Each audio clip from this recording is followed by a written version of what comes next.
Assalamualaikum warahmatullahi wabarakatuh.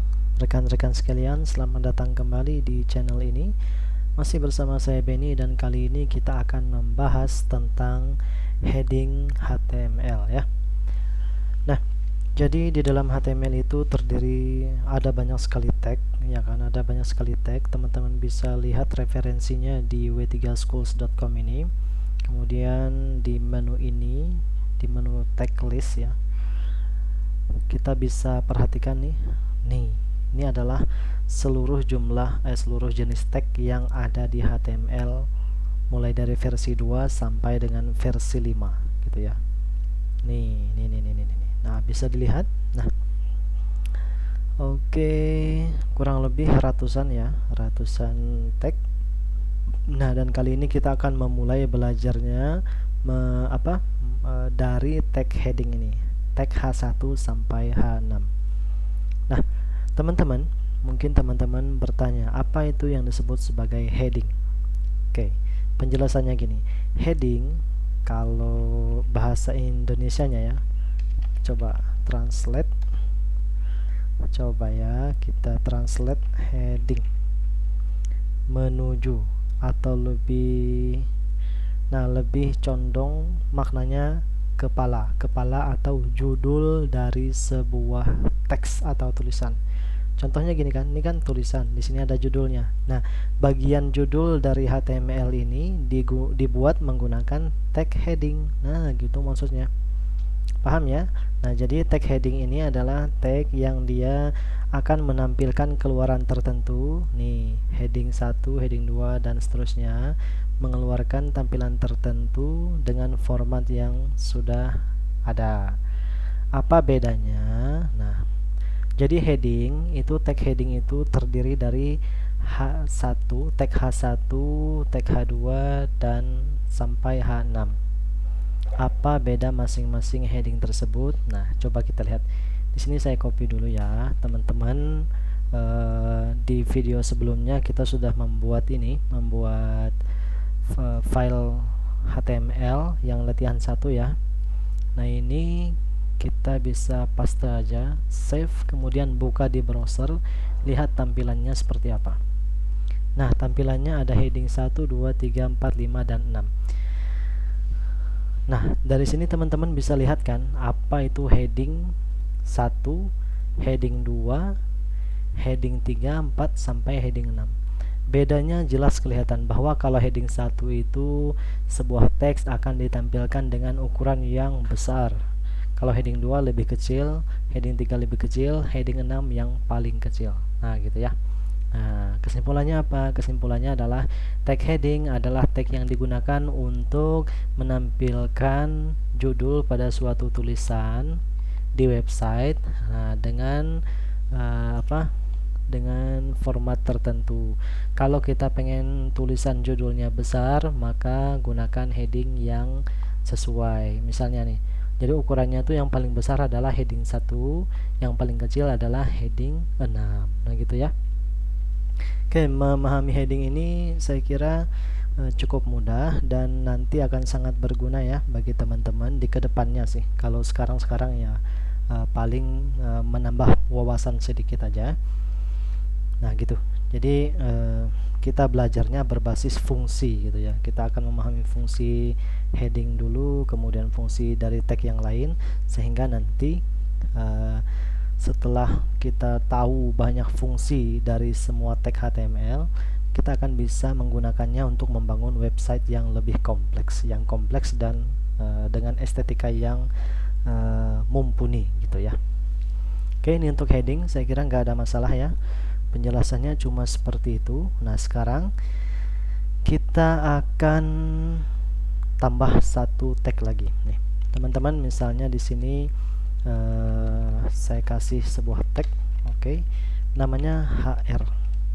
Oh ya, saya lupa ya. H ini adalah singkatan dari heading. 1 ini adalah ukuran dari penampilan karakter yang ada di sini nanti ya. 1 itu heading paling besar, 2 yang kecil lagi, 6 yang paling kecil. Oke, kemudian di sini ada tag HR. Nah, tag HR. HR ini singkatan dari horizontal horizontal rule, artinya garis horizontal gitu ya. Fungsinya untuk apa? Nah, kita cek bersama-sama. Ini kita save. Nah, jadi coding HTML itu teman-teman bisa, ini tips ya, bisa taruh di bawah sini atau di samping sini, ya nggak masalah, atau enggak beraturan sama sekali, ya nggak masalah ya. Hanya saja ya kalau bisa rapi, ya kenapa enggak kita terapkan kerapihannya di coding ini ya, karena coding yang rapi itu akan memudahkan kita untuk melihat misalnya nanti ada bagian-bagian yang error gitu ya. Oke, ini save, kemudian kita refresh ini. Nah, nanti akan muncul yang seperti ini, garis mendatar. Nah, oke ya. Nah, itu mungkin bisa menjelaskan fungsi dari tag HR ini.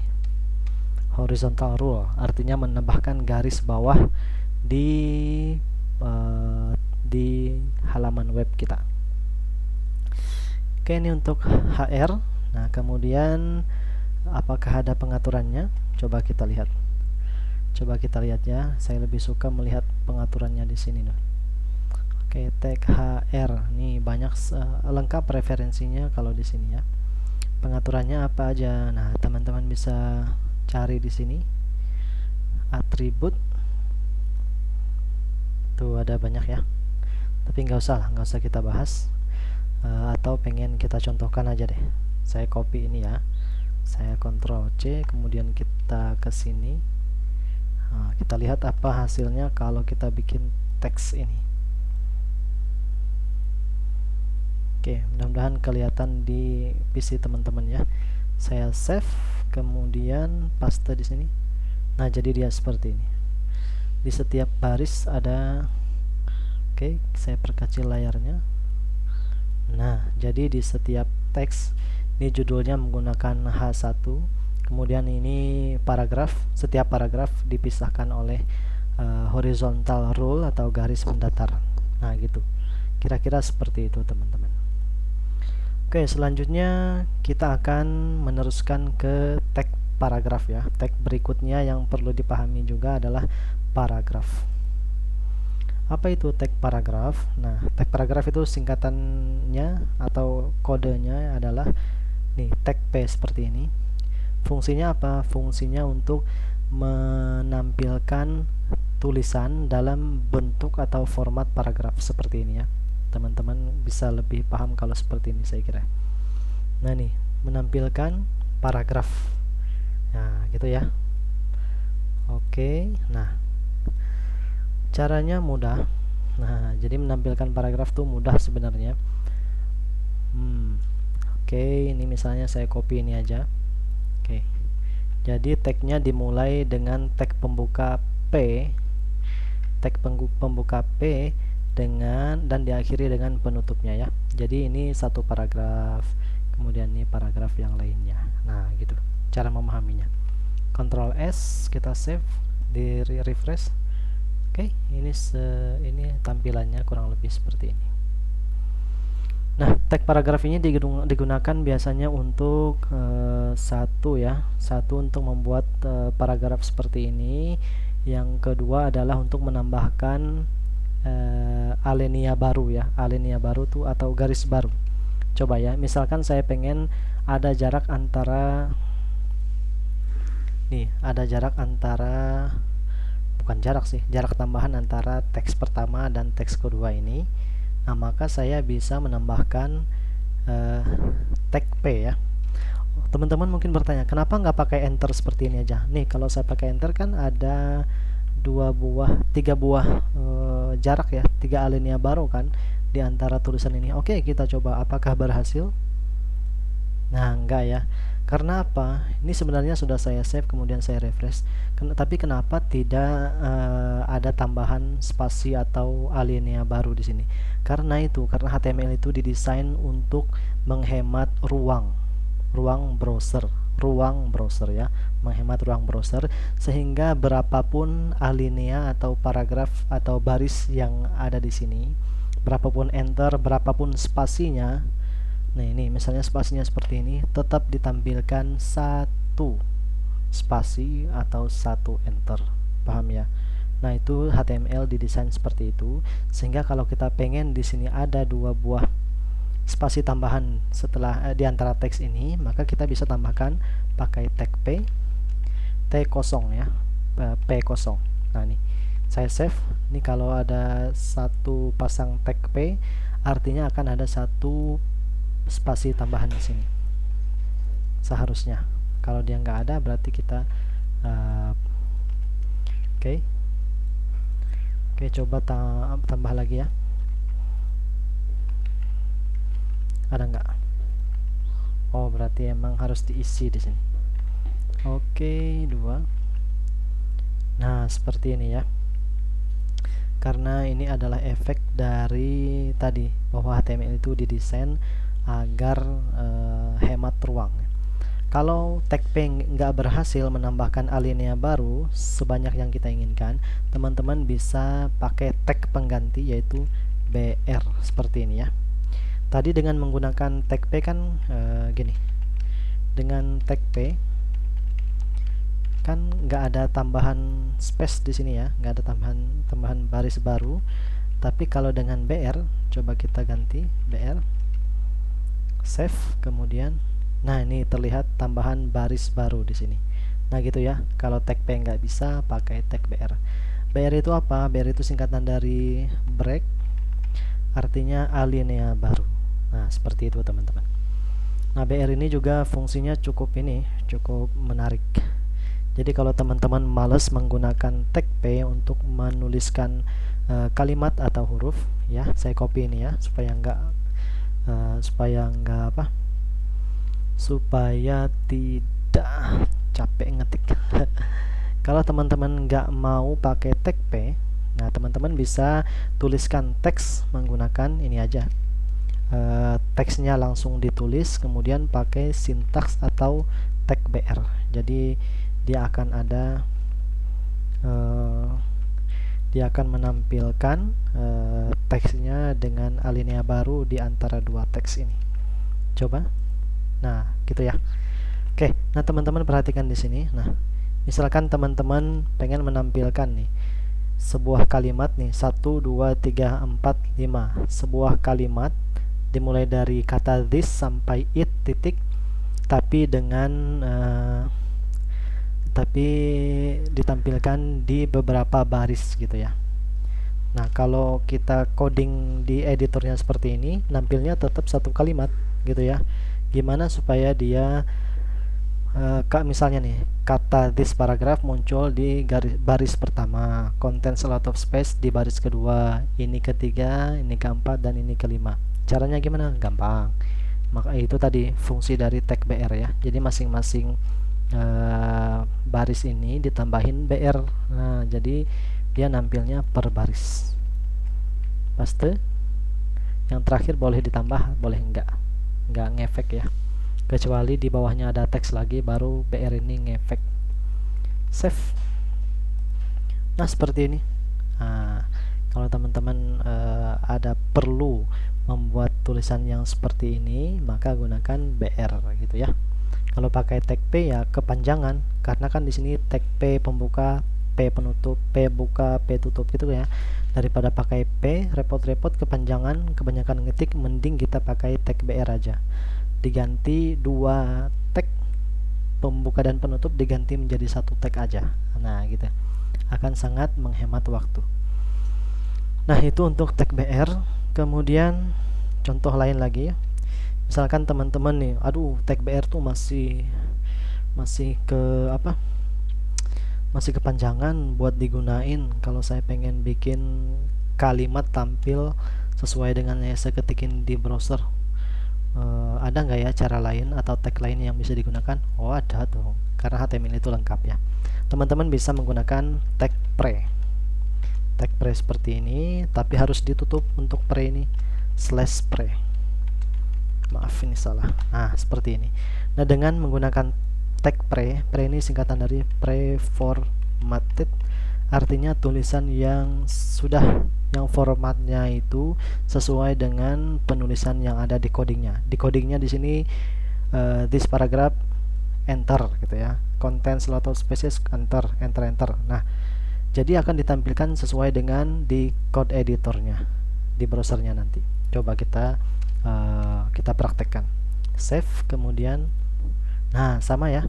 Jadi dia tanpa adanya tag P maupun tag BR, dia bisa sama tampilannya dengan tampilan di browser dengan tampilan di editor, sama-sama ada ininya, ada enternya atau baris barunya. Tapi kalau kita hapus pre-nya ini, perhatikan, kita save, nanti dia kembali ke seperti semula gitu ya. Nah, teman-teman paham ya fungsi tag pre ini sangat membantu untuk membuat coding itu terlihat seperti yang ada di editornya ketika ditampilkan di browser. Tapi kita lihat perbedaannya apa. Nah, kalau menggunakan tag pre itu biasanya jenis hurufnya akan berbeda nih, berbeda dengan tag paragraf atau BR ya.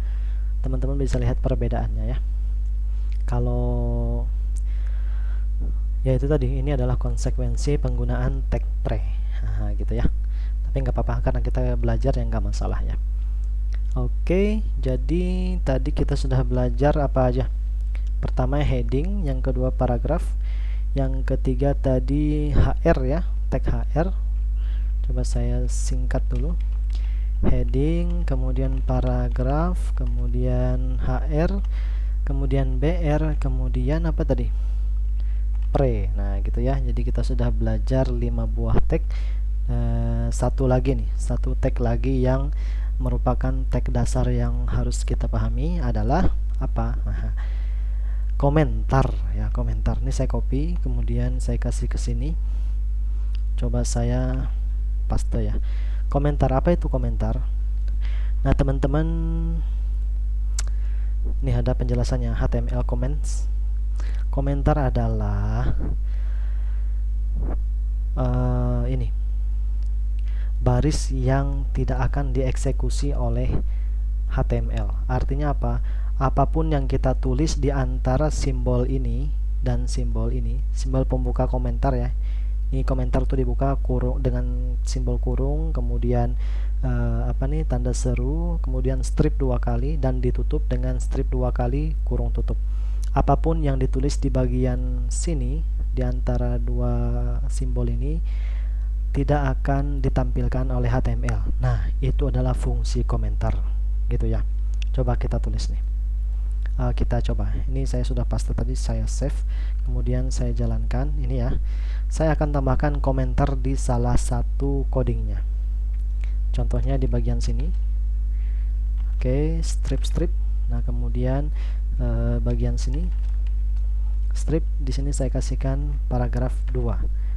This paragraph 2 ya gitu ya. Saya save, maka nanti seharusnya baris yang ini tidak akan ditampilkan oleh browser. Karena apa tadi? Karena dia sudah dibubuhi, ditambahkan simbol komentar ya, dijadikan komentar. Kita coba, sudah di save, di refresh. Nah, yang muncul hanya teks paragraf kedua gitu ya. Nah, teman-teman perlu memahami fungsi komentar ini ya. Nah, karakteristik dari komentar ini sangat berguna ya teman-teman, ketika teman-teman contohnya nih, kalau kita bikin coding yang kompleks, jadi biasanya kita tuh bisa lupa ya. Nah, makanya komentar ini kita gunakan untuk menandai atau menjelaskan bagian-bagian atau fungsi dari coding. Contohnya nih, saya pengen menjelaskan coding P ini dengan menggunakan komentar agar tidak ditampilkan di browser ya, tapi ada ketika saya buka editornya. Oke, saya jelaskan tag P ini berguna untuk menampilkan paragraf pada halaman web dan menambahkan alinea baru. Oke, tutup komentarnya. Nah, ini ya. Ini adalah fungsi komentar, yaitu untuk menambahkan penjelasan atas sintaks yang ada di dokumen HTML. Kita menambahkan komentar ini karena kita tidak mau teks yang ada di sini ditampilkan oleh browser. Nah, itu adalah keuntungan atau keunggulan dari komentar, teman-teman. Coba kita save aja. Nah, jadi teman-teman perhatikan ya, paragraf ini ditampilkan, tapi komentar ini tidak ditampilkan. Nah, gitu ya. Oke, kita juga bisa menggunakan komentar itu untuk apa? Untuk menghapus error ya. Misalnya ada error di bagian sini, di bagian ini error misalnya ya. Kita bisa save dulu, kita bisa menghilangkan errornya. Error ini kita hilangkan dengan menambahkan komentar di antara baris yang error. Nah ini oke, tutup ini, maka nanti peringatan error ini akan hilang. Nah, itu dua fungsi komentar mendasar yang pasti sangat berguna nanti ketika teman-teman sudah mulai mengembangkan proyek-proyek yang besar ya. Yaitu yang pertama tadi fungsinya apa? Untuk menjelaskan fungsi dari instruksi di dalam dokumen coding. Yang kedua adalah untuk meminimalisir error atau menghilangkan error gitu ya. Untuk debugging. Debugging itu artinya mencari kesalahan program gitu ya. Itu dua fungsi dari komentar. Baik teman-teman, saya kira itu dulu aja dari tutorial kita, karena tadi kita sudah belajar heading, kemudian tag HR kan, kemudian paragraf, kemudian tadi BR juga, baru komentar. 5 ya, 1 2 3 4 5. Apakah ada yang kurang? Saya kira sudah ya, nggak ada yang kurang kok. 5 ya, emang 5 ya, emang 5 tag kita pelajari tadi ya. Heading HR, heading, paragraf, HR, sama teks satu lagi, maaf, saya kelupaan. Berarti ada 6 tag yang sudah kita pelajari dalam satu video. Nah, bagi teman-teman yang kebingungan, bisa ajukan pertanyaan di kolom di bawah, komentar di bawah. Kemudian saya akan berusaha menjawabnya sebisa saya. Dan dari itu mungkin saya cukupkan dulu tutorial ini. Terima kasih atas kesediaannya menyimak penjelasan ini. Kalau ada kekurangan di sana sini mohon dimaklumi. Akhir kata saya ucapkan wassalamualaikum warahmatullahi wabarakatuh.